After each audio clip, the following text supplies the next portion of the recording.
Excited ako ngayong umaga!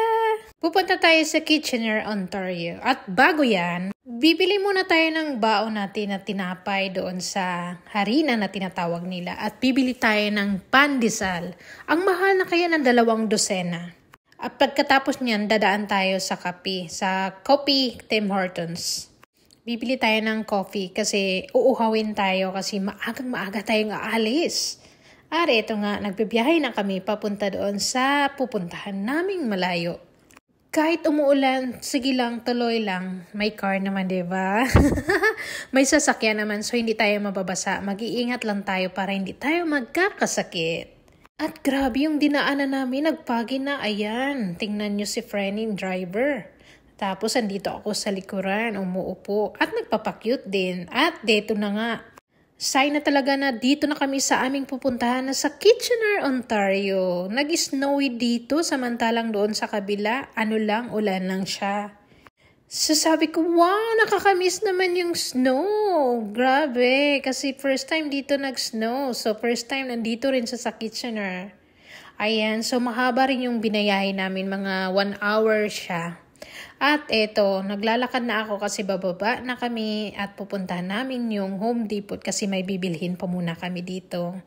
Ayan yung Home Depot nila.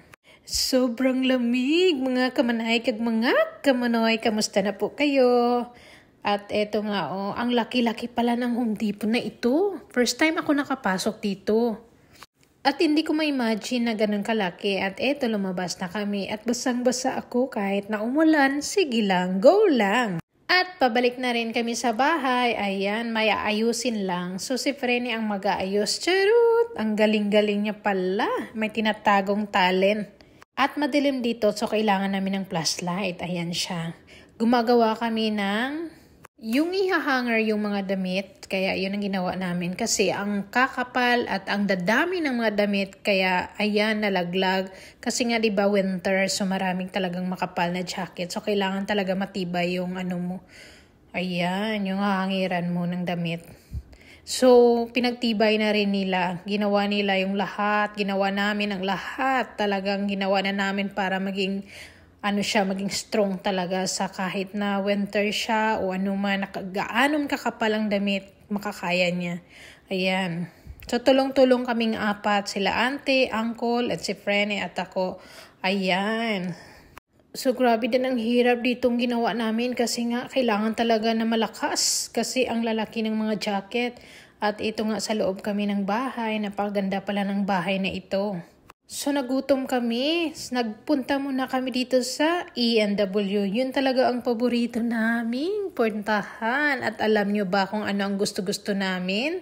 Yung sweet potato niya. At tingnan nyo ang lalagyan ng nesty. Ang laki-laki. Parang fresh kasi ganda ng lalagyan. Ayan. Nesty lang naman ang paborito namin dyan. Kaya ayan. So tig-isa talaga kami kasi gutom na talaga kami. Yun naman, hard work talaga kami sa paggawa noon.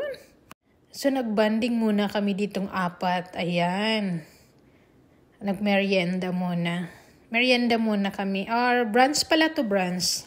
Kasi gutom na talaga kami.